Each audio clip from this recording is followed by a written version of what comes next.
Mary Grace Diesta. Solid block by Dadang on number 2. That's Major Rojas of FEU. Rojas is a left-handed attacker, so it's so hard to set up that be quick to a left-handed. Giselle C should adjust and probably get Rojas to approach closer to that to the middle of the net. Back set for Dadang, picked up by the libero Christine Agno of FEU. Agano unable to control the power of that hit, and it goes out of bounds. Point for FEU. I think that ball was on its way out. Medyo mahaba yung palo, but Agano wasn't really ready or read that ball pretty well. Is it just me, Ian, or are the points coming in a lot slower than the usual because wala yung main protagonists or main offensive players of both teams? That's right. You know, quick points really happen if you've got a quick, if a good middle attacker like Morada. Nepomuceno also does that combination play. Mabilis yung action pagka ganon. But you would observe that most of the sets right now are just open sets or outside sets. So open, matagal talaga yung flight ng bola sa area, and you really read the plays very well. Meaning, you give more time for the defense to read the play. Kaya mahaba yung sagutan. Oo, mahaba yung balikan ng bola. And that's the advantage of having really a good middle attacker. You know, kaya mong pag gusto mong bilisan yung pace ng laro, bigyan mo ng bigyan. And that time, si Rojas from the middle ended that rally and gives US, or make that FEU the serve back and a 4-point lead, 15-11. Power from Andap at that time.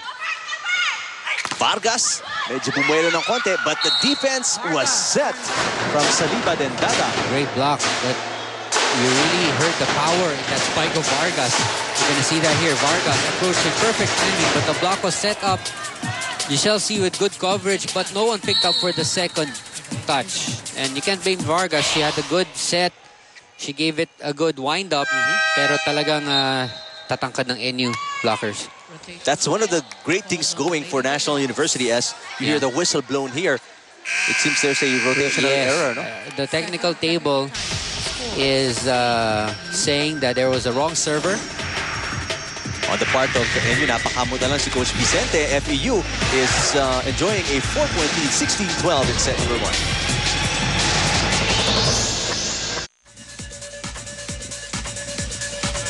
Lady Tamaraws enjoying a 4-point lead, 16-12 here in set number 1. They trailed by as much as 3 points, 4-1 early in set number 1.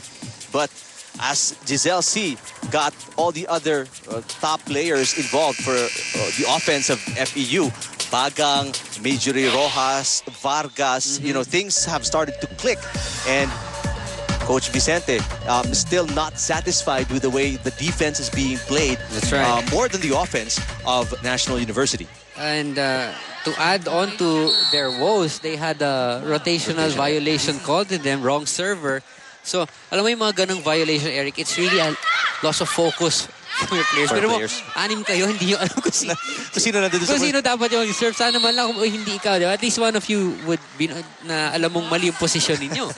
But those are the errors that really give you a... So that means there are at least 2 players on the 6 of the floor na hindi na mali yung posisyon. Mali tinatayuan yun, hindi nyo alam. Ganun na nga. Well, let's see if NU can get themselves together. Solid block by Byron, but what a dig by Agno of FEU. And that's, you can see clearly the difference between these two teams. You know, their offense at par with each other on the same level, but the defense is something else. Tingnan nyo naman yung block. It bounced off the head of an FEU player, pero nasave pa ni Agno. That's true. Nice serve. All right, that again, aggressive play. Too aggressive from Vargas. Overreach call or interference. Salibad was still trying to set that one up when it was tampered with at the net by Vargas, resulting in the overreach. C, short set. Almost a good save by number 12, Jan Eunice Galang of NU. That was a play that normally Micah would do. Double quick, one in front, one at the back. Rojas got that point though it was a bit of an off speed coming from Rojas. Vargas. 6-point advantage for FEU as Vargas pummels away. That's right, she touched the net. Sayang, Chelsea had a great effort in setting up that ball, though it was really very, very close to the net. And it was a good set to Vargas, but, you know, touching the net after. Not really in her element today. Yeah, so far. Is Rosemary Vargas of FEU. C. Nice. Down the line from Mary Rose Baniel. Substitution. NU, 3 out, 17, Pablo in. Myla Pablo comes back for Diesta. Mary Grace Diesta of NU. Let's see if National University can squeeze out some more points from Myla Pablo. They're down by 6, 2014.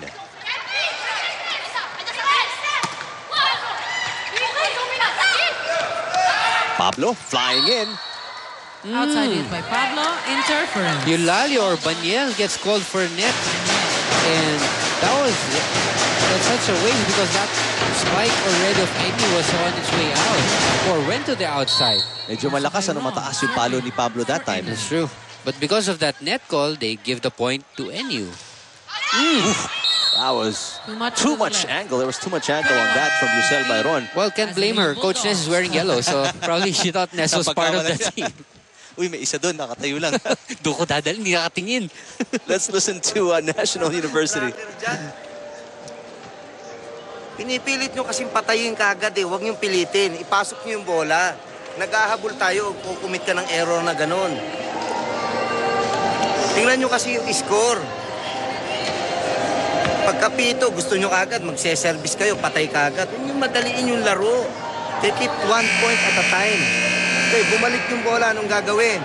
Dito ka muna sa open, doon ka muna. Naintindihan, hirap na hirap ka dun eh. Adjust kayo kaagad. Let's go. Ano? Bulldogs! Clearly upset with the wasted opportunity. Yung serve na yun coming from Byron.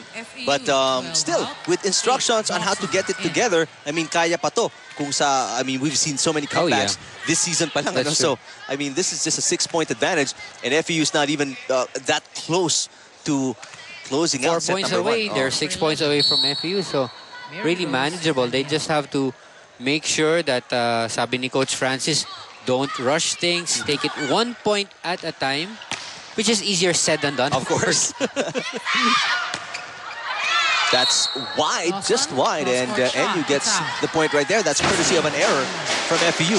But obviously, you'll take the point however you get it. Of course, that's from Dawson. First attempt from Dawson, hitting it too wide. Still warming up for this match.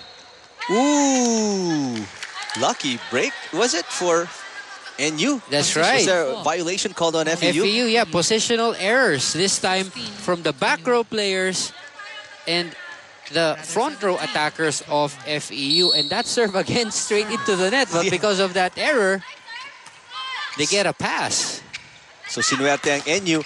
They get an easy point there. They're within 4 here. 21-17. Mandapat block. Good coverage from behind by Galang. Aganon with a free ball here for FEU. Eulalio denied by Aganon. Also marked by Aganon in that sequence. Ito na, 3 points na agad ang naihabol nitong NU. That was a beautiful set by Giselle C for Eulalio, but Eulalio just hit it straight down and Aganon was expecting it. Bagang going cross court. Tough underhand set results in an easy over for NU. Oh, another block by Aganon, was it? Ooh, crucial mistake by Aganon. She gets called for a net violation. And nanggigil sa block si Aganon. So, ayun. Just a tiny little touch that resulted in a violation against NU. Now it's back to a 4. Make that a 3-point advantage for FEU with that service error from Gwyneth Eulalio. But remember, it was a 6-point lead, so now it's only 3 after 2 plays. So 2 exchanges. I'm sorry. So not bad. Yeah. They've made their run. They just have to finish off this first set. The set was nice, the reception was nice, but Dadang was, I guess, too eager. Hit it too steep. Right. Medyo malayo sa net, ano? Misjudging the set and the height of the impact that she had on the ball.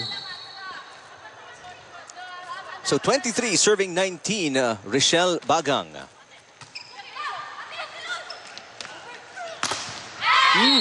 Nice move by Riza Jane Mandapat, brushing it off the block. Sure, and you not giving up. Nice setup. Tatlo pa rin, Doc. Ayun, no? Dikit pa rin. Right off the block. Solid serve by Riza Mandapat. Here comes Rosemary Vargas. Nice save by Galang. Easy over for the Lady Bulldogs. Baniel is playing setter. And Hard to reach for Dawson. miscommunication between Baniel and Dawson right That's there. right, Dawson not attacking. And to si Coach Ness will talk it over. Let's listen in to FEU. Hindi kasama, open block tayo. Ha? Kaya nga nandiyan, taga-block at taga-palo, di ba? Oo. Ito yung malungka, ginanon mo lang yun, di patay. Di bale. So, isa lang, receive mo na ng maayos. Bigol, pag-alanganin bola, taas-taas mo lang sa siguradong spiker mo na, ha? At may ikaw, pag-alanganin, nasa gitna, pwede mong bigay sa gitna, pwede mong bigay sa dulo.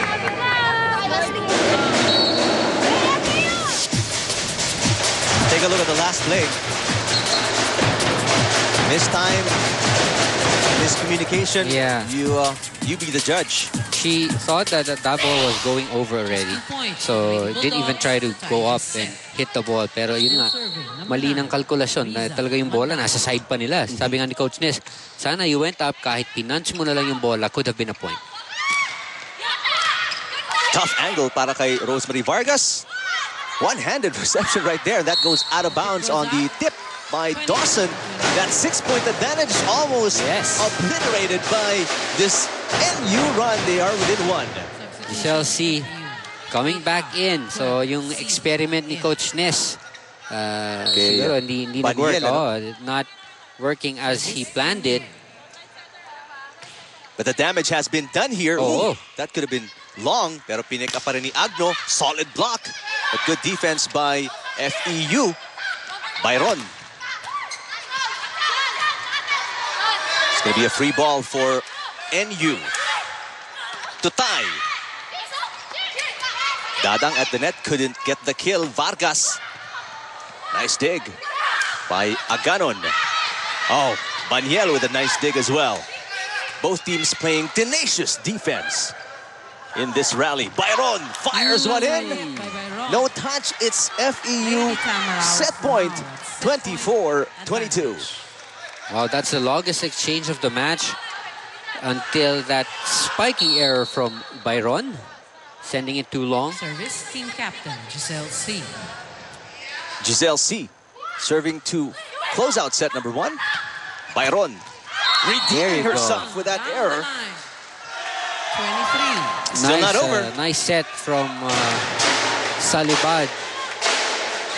Trying to get the confidence back of Byron after that earlier error. Sa kanya ulit binigay. No? Pumawi, pinabawi, kumbaga. Now Salibad, who is serving, has more options up front with Myla Pablo coming back in. Let's see if Vargas, though, doesn't give them the chance to set up offensively with that cross-court finish. Vargas not too happy because sabi na nga niya, you know, she's been trying and she really got blocked most of the time until this one. So let's see if she can do better in the second set. It's been tough for Rosemary Vargas, but she helps FEU finish it out. Set number 1, 25-23 against National University.